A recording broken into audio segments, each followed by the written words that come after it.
Yes! Ganda. Magandang hapon sa'yo, Claire. Esther, Olivia. Litong-lito na din talaga kami. Pero ikaw ba, tanong ko sa'yo, no? Handa ka na bang harapin ang katotohanan? Handang-handa na. Dahil gusto ko nang malaman kung sino ba talaga ako. Saan ba talaga ako galing? At sino ang asawa ko? Sige nga, no? Hirap talaga. Gusto mo sub na lang, pahingin na lang isa. Okay na ako. Okay pa ako. Teka lang, nagagawa na kami. May nagagawa ka pa. Mahaba yung pila. Pila muna. Eto na, thank you so much. Ayan, at eto na up next, mga kapamilya, mga kapatid. Ngayon sasamahan tayo ng ating, before that, I would like to thank, of course, yung ating, ay hindi, si Justin, tutulungan niya ako dito, ang ating Media Relations Manager. Let's give it up for Justin! Ay, walang mic si Justin. Teka lang, I got you. Hi, DJ Nikki. Hi po sa cast ng Nag-aapoy na Damdamin. Ako, excited ng ating friends from the media to ask their questions para sa ating cast members. Ayan. Una, ma'am, like to thank our friends from the media. Alam namin maraming kasabay na media events today, pero nandito kayo. Ayan. For our first set of questions, we have from Random Republica, si Kate Adahar. Hi, good afternoon. Yung question ko, umi-air na yung teleserye for ilang weeks. Ano yung nagpapa-apoy sa character nyo para sa inyo? Me, it's really finding out who I really am. Ano ang totoo, ano ang hindi. And, yeah, finding love din. While finding out who I am. Ako, definitely love. Everything out of love for Lucas. Wow. Love you. Si Lucas, for me, I think hindi pa yata niya nahanap yung love niya para sa sarili niya eh. Kaya nung binigay yun ni Olivia sa kanya, yung true love, hindi yun mawala sa isip niya. So ngayon, feeling niya may second chance siya kasi feeling niya nakikita niya yung patay niyang asawa. It's making him go crazy. Diba? Kasi he's never experienced that kind of love. So, I think for Lucas, yun din yun. Ako naman, still searching for truth. Kasi nga, up to now, talaga malaking puzzle pa rin para kay Philip na kung paano namatay yung tatay ko. Yung tatay ko kasi is very important sa akin at siya yung role model ng buhay ko. Kaya, kailangan ko talaga mahanap kung ano talaga yung nangyari sa kanya. And hindi ako matatahimik hanggang hindi ko yun nalalaman dahil yung mga Buen Camino, isa silang malaking suspect sa nangyari dun sa tatay ko. Kaya yung character ni Philip ngayon, dun siya papunta. Talaga hinahanap niya yung truth. Tapos gusto niya pa rin mag-revenge. Kasi yung pangarap na itinayo ng tatay ko na dream hospital niya, kinuha na sa amin ng mga Buen Camino. Kaya kung makikita nyo sa everyday na mga episodes, palagi lang ako galit, palagi lang ako frustrated, at nagpatong-patong na. Ayan. Salamat. At my next question is for Ria. Kasi sa mga unang episodes, nagulat lahat dun sa daring scene mo with Antonio. Ano yung, kumusta yung feedback sa bahay nyo at sa outside world, sa online? Kumusta rin ang pinanood mo sa Feel ko rin kasi it came at the time where I've already na-expose ko na rin yung sarili ko na capable ako or open ako to do things like that. I mean, I did post for White Castle, so I feel like that on its own was already medyo nagpapakita na willing ako to do things like that. So parang okay lang. I mean, if anything, yung men ng family ko hindi lang talaga nanood. Mga pinsan kong lalaki, tatay ko, kapatid ko, okay lang, merited naman, valid. But yeah, hindi naman friends ko, oh my gosh, ganun lang. Yun lang, hanggang na lang. Wala naman silang masabi. Tsaka 31 na, parang, come on, it's 2023. Yeah. I thank you for the band-aid, by the way. Ayan, thank you, Miss Kate Adahar of Random Republica. Ang next question, DJ Nikki, it's a phone-in question from the Philippine Star, papasahin ko. For the four of you, parang every single scene, it's from Charmy Joy Pagulo of the Philippine Star. So sabi niya, every single scene, sobrang intense. Parang laging may galit, laging may mabigat, ganyan. So how do you cool down or recover after performing intense scenes? Tawa-tawa lang. Cut! We're with friends naman. Nakakapag-debrief ka agad. Oo. It's a lot na we all get along. Important din kasi para sa amin na, alam mo yun, right after makat yung scene na, alam mo yun, mag-break away kami dun sa eksena. Kasi yung susunod na eksena namin, ibang emotion naman yung ipapakita din namin. Still mabigat, pero hindi na siya katulad nung last scene na ginawa namin. So it's really hard kasi nga nagja-juggle kami from one emotion to another. Tapos, yun yung biggest challenge right after breaking down, kung paano mo pipigilan yung sarili mo umiyak, kung paano mo, alam mo, i-regulate ulit yung breathing mo para maging kalmado at normal ka. So paano natin ginagawa nga? Ganun siya. Chika is life. Over food. Or good And food, yes. Pampahappy. Always. Hirap din pala, no? May pag ganun pala, hirap. Carefree, and Jane, all the time. Thank you. Follow up lang the DJ Mickey kasi parang tama ba, new chapter in the story is about to unfold. So, may expect ba namin na puro ganun ulit? Like may marami pang mas intense scenes or mag-lay low ba? Ibang dapat Pa-intense abangan? pa ng pa-intense. Ano po yung lelo? Walang ganun din.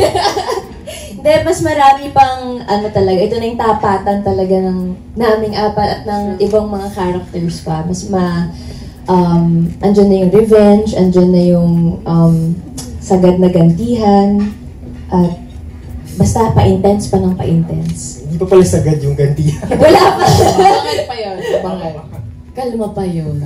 Thank you. Ayan, for our next set of questions, DJ Mickey and the cast, we have from the Manila feed, si Chad Rosel.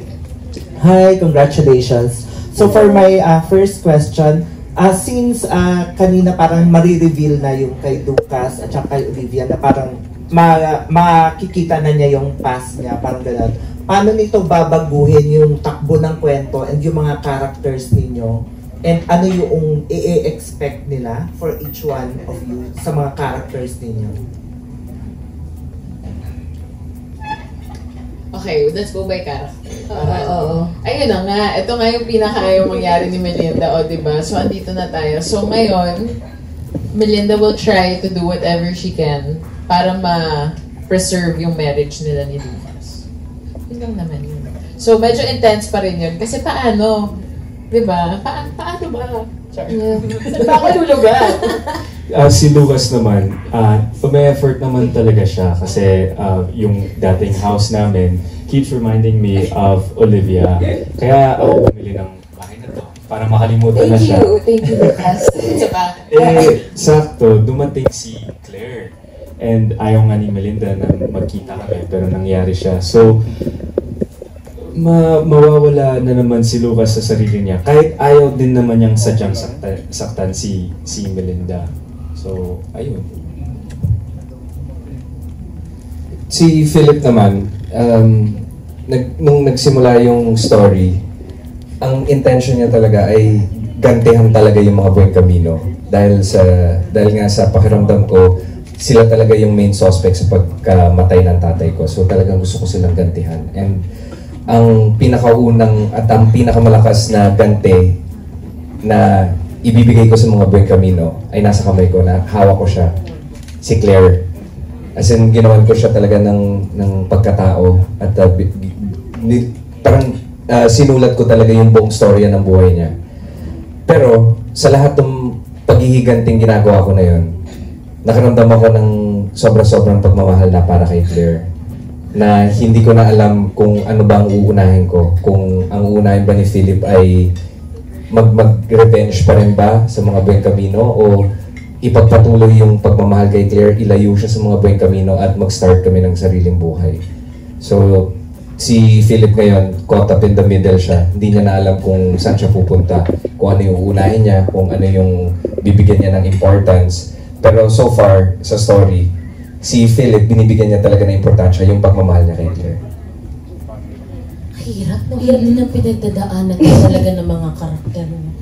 Sige na, na-stress din ako kakapakinig lang. Yeah, Sige, Jen. hindi, sasabihin ko lang kasi connected din doon na for the longest time din kasi hindi ko alam kung sino ako. Lahat ng alam ko galing lang sa information na binigay niya.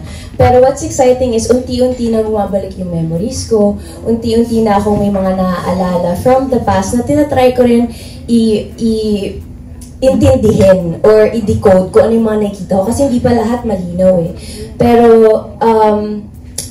yun, lalabas na unti-unti yung memories, yung alaala, mapipis ko na yung puzzle, and lalabas na rin yung pagiging palaban ni Claire as a person. Kasi for the longest time na lagi lang na siyang nasa bahay, lagi siyang sumusunod kay Philip, pero yun, napapasok na yung mga, ano natin, paghihiganti Eva. pagdududa, yung mga ganon, yung anong nangyayari. Totoo ba lahat ng sinabi niya sa akin or hindi? Yung mga ganyan. Good luck Doc talaga sa'yo. Good luck sa pag-explain talaga. Mahaba-habang diskusyonan niya. Uy, pero ang hirap naman kasi di ba parang ngayon puso yung umiiral sa kanya eh, pag minahal niya si Doc. Eh paano pag bumalik yung alaala niya? Doon maglalaban yung isip at puso. Eh, ano yung susundin doon? Ay, naku, sige na. Yeah. So far, so dami ng magagandang eksena na nilabas na natin. And ano yung challenging sa inyo or most unforgettable scene nyo? So, Ay, yung ipapalabas this week! Yung atapatan naming apat. Finally, sa tagal namin, hindi naman matagal, pero sa haba ng pagtatrabaho namin, finally nagka-excited. Kasi inaabangan din namin, kailan ba tayo magkikita-kita? Kasi minsan kami lang, or minsan kami lang, minsan tayo lang. True. Yes. Ito na. Ito na yun. Tapos yung unang pagkikita naming apat, yun yung napakataas na emosyon ng lahat. True. Kasi doon marireveal yung intention ng bawat character at kung ano talaga yung nararamdaman namin sa bawat isa na nakita si, halimbawa, si Philip. Ayoko na magkita si Claire tsaka si Lucas kasi natatakot ako.